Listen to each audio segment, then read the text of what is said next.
নমস্কাৰ এই মুহূৰ্তত আহি পৰিছে সন্ধিয়াৰ কেইবাটাও গুৰুত্বপূৰ্ণ খবৰ আৰু এনে ধৰণৰ খবৰসমূহ নিতৌ চাবৰ কাৰণে চেনেলটো সাবস্ক্ৰাইব কৰি ভিডিঅ'টোত এটা লাইক কৰি দিব। এই মুহূৰ্তত জনাইছো এটা ব্ৰেকিং নিউজ। উচ্চতম ন্যায়ালয়ে গ্ৰহণ কৰিছে এনআৰচিৰ পুনৰীক্ষণৰ আবেদন। পুনৰীক্ষণৰ বাবে 24 জুলাইত আবেদন জনাইছিল প্ৰাক্তন সমন্বয়ক হিতেশ দেৱ শৰ্মাই। ভাৰত চৰকাৰ, অসম চৰকাৰ আৰু এনআৰচিৰ সমন্বয়ক আৰু ভাৰতৰ মহাপঞ্জীয়কলৈ জাননী জাৰি কৰিছে উচ্চতম ন্যায়ালয়ে। পৰৱৰ্তী খবৰ, ভাৰতত আশ্ৰয় লৈ থকা বাংলাদেশৰ প্ৰাক্তন প্ৰধানমন্ত্ৰী শ্বেখ হাছিনাক বিতৰণ কৰিয়েই আৰম্ভ কৰক বাংলাদেশীৰ বিতৰণৰ ব্যৱস্থা। প্ৰধানমন্ত্ৰী নৰেন্দ্ৰ মোদীক উদ্দেশ্য কৰি এই মন্তব্য কৰিছে এআইএমৰ নেতা আছাদুদ্দিন ওৱেইছিয়ে। হায়দৰাবাদৰ সাংসদ আছাদুদ্দিন ওৱেইছিয়ে ইণ্ডিয়ান এক্সপ্ৰেছৰ এখন অনুষ্ঠানত কৈছে যে শ্বেখ হাছিনাক ভাৰতত কিয় ৰাখিছে। শ্বেখ হাছিনাক ভাৰতৰ পৰা খেদি ভাৰতত যিমান বাংলাদেশী আছে খেদাৰ ব্যৱস্থা কৰক বিজেপি চৰকাৰে। আন এটা খবৰ, অসমত এতিয়াৰ পৰা অন্ধ বুবা হৈ থাকিলেহে বাচিব পাৰিব অসম আৰক্ষীৰ পৰা।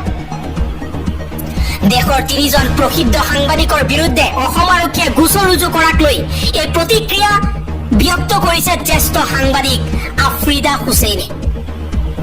আফ্ৰিদা হুছেইনে কৈছে বৰ্তমান সময়ত চৰকাৰক সমালোচনা কৰিলে বিপদ। গণতান্ত্ৰিক ৰাষ্ট্ৰ এখনত প্ৰত্যেকজন মানুহে চৰকাৰক সমালোচনা কৰিব পাৰে। এতিয়া অসম চৰকাৰে যাকে তাকে দেশদ্ৰোহিতাৰ গোচৰ ৰুজু কৰি জেলত বন্দী কৰি ৰাখিব বিচাৰিছে। আফ্ৰিদা হুছেইনে কৈছে বৰ্তমান অন্ধ বুবা হৈ থাকিলেহে বাচিব পাৰিব অসম আৰক্ষীৰ পৰা। পৰৱৰ্তী খবৰ, উৰিয়ামঘাট আৰু কাষৰীয়া অঞ্চলত উচ্ছেদত স্থগিতাদেশ জাৰি কৰিছে উচ্চতম ন্যায়ালয়ে।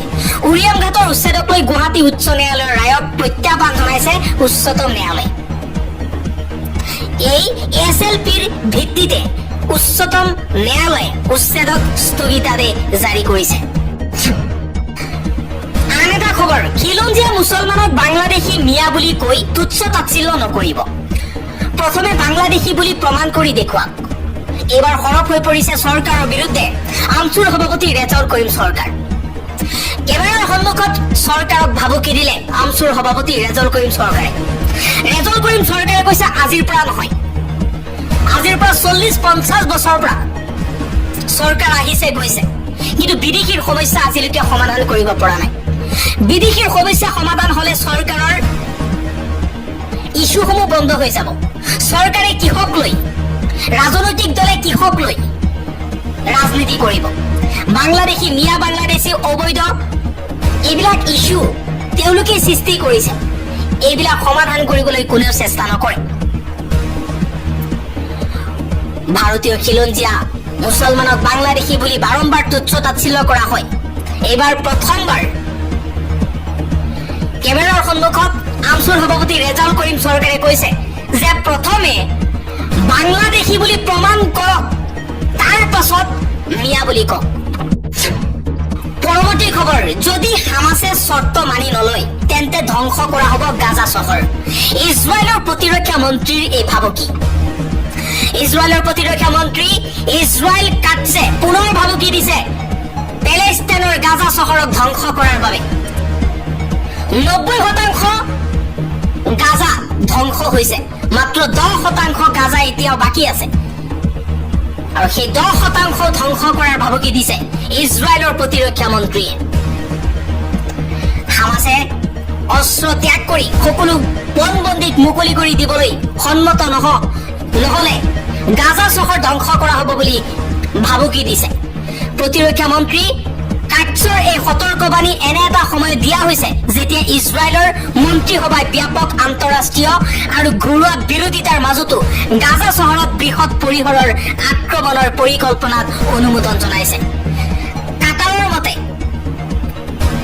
সোমবাৰে হামাছে কাটাৰ আৰু ইজিপ্তৰ মধ্যস্থতাকাৰীয়ে প্ৰস্তুত কৰা 60 দিনৰ যুদ্ধবিৰতিৰ প্ৰস্তাৱ গ্ৰহণ কৰিছে।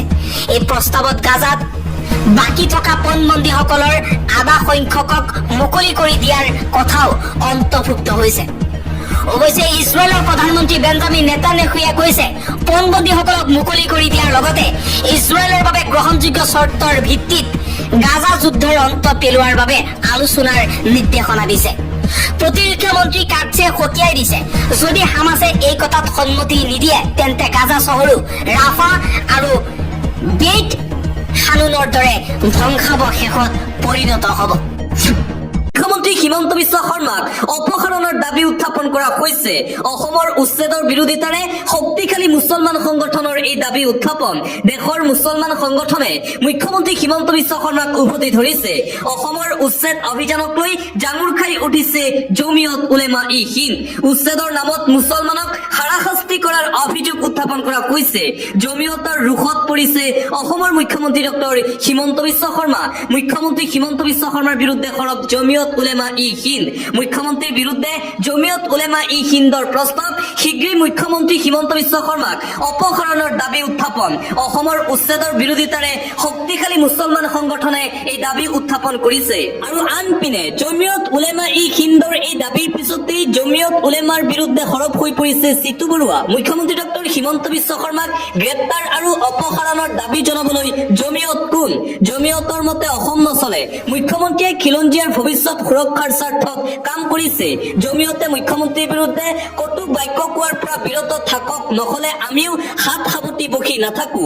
এইদৰে জমিয়ত উলেমা ই হিন্দৰ বিৰুদ্ধে সৰব হৈ পৰিছে চিতু বৰুৱা। আন এটা ব্ৰেকিং নিউজ, প্ৰমাণ নকৰাকৈ কোনো লোকক ক'ব নোৱাৰে বাংলাদেশী বুলি মুখ্যমন্ত্ৰী হিমন্ত বিশ্ব শৰ্মাই ভুল কৰিছে। ৰাজ্যত যিসকল লোকক উচ্ছেদ কৰা হৈছে সেই লোকসকলক যদি বাংলাদেশী বুলি প্ৰমাণ কৰিব নোৱাৰে তেন্তে তাৰ আগত বাংলাদেশী বুলি ক'ব নোৱাৰে।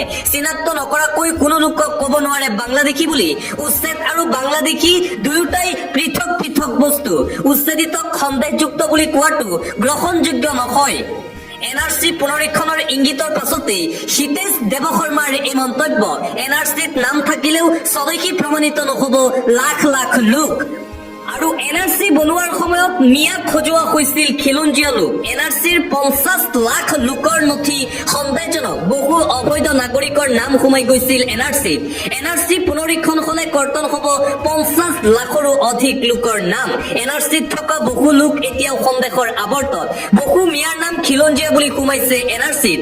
বহু থলুৱা মানুহৰ নাম NRCৰ পৰা বাদ পৰিছিল। NRC পুনৰীক্ষণ নকৰাকৈ বাংলাদেশী সজোৱাটো ভুল। মুখ্যমন্ত্ৰী হিমন্ত বিশ্ব শৰ্মাকো ভুল ব্যাখ্যা কৰিছে বুলি মন্তব্য। মুখ্যমন্ত্ৰীয়ে এই ক্ষেত্ৰত কিছু ভুল ব্যাখ্যা দিছে। উচ্ছেদ আৰু বিদেশী দুয়োটা বেলেগ বেলেগ বস্তু। ইয়াক একাকাৰ কৰি লোৱাটো উচিত নহয়। প্ৰায় 13,18,000 নথিত বিসংগতিৰ সম্ভাৱনা আছে। এইসকলৰ বিশেষ পুনৰীক্ষণৰ নামত নাম অন্তৰ্ভুক্ত হৈছিল। আৰু NRCত আছে বহু বাংলাদেশী নাগৰিক। বংশবৃক্ষ পৰীক্ষণত যথেষ্ট ত্ৰুটি ৰৈ গৈছিল। 40% ভুল পোৱা গৈছিল নথিসমূহত। তথ্যসমূহ ভালদৰে চালি জাৰি চালেই সত্য ওলাই পৰিব। বহুতে ইচ্ছাকৃতভাৱে এই কাম কৰা হৈছিল। এটা মহলে বাংলাদেশীৰ নাম NRCত সুমুৱাই দিছিল। মুঠতে NRCত যে বাংলাদেশী নাগৰিকৰ নাম আছে সেয়া সত্য। ৰাজনৈতিক মহল, দল সংগঠন জড়িত আছে ইয়াত। সুপ্ৰিম কোৰ্টৰ নিৰ্দেশৰ পাছতেই মহা বিস্ফোৰণ প্ৰশাসনিক প্ৰাক্তন সমন্বয়ক হিতেশ দেৱ শৰ্মাৰ।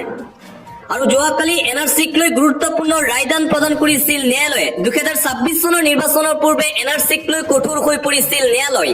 শীঘ্ৰেই NRCৰ পৰা নাম কৰ্তন কৰা হ'ব লাখ লাখ লোকৰ। পূৰ্বৰ NRCৰ নথি হ'ব পুনৰ নিৰীক্ষণ, পুনৰ চেক কৰা হ'ব নথিসমূহ। NRCত নাম থাকিলেও বিপদত পৰিব পাৰে আপুনি। সৰ্বোচ্চ ন্যায়ালয়ে গ্ৰহণ কৰিলে NRCৰ পুনৰীক্ষণ। আপোনাৰ যদিও NRCত নাম আছে তথাপিও আপুনি বিপদত পৰিব পাৰে। কেন্দ্ৰ, ৰাজ্য আৰু RGI জাননী সুপ্ৰিম কোৰ্টৰ প্ৰাক্তন সমন্বয়ক হিতেশ দেৱ শৰ্মাৰ আবেদনক লৈ এই নিৰ্দেশনা জাৰি। পূৰ্বৰ NRCৰ নথিত আছিল বিসংগতিৰ অভিযোগ। NRCৰ সমন্বয়কলৈও জাননী প্ৰেৰণ কৰিছে ন্যায়ালয়ে। মুঠতে পুনৰ হ'ব NRC পুনৰীক্ষণ হলেই লাখ লাখ লোকৰ নাম কৰ্তন কৰা হ'ব NRCৰ পৰা।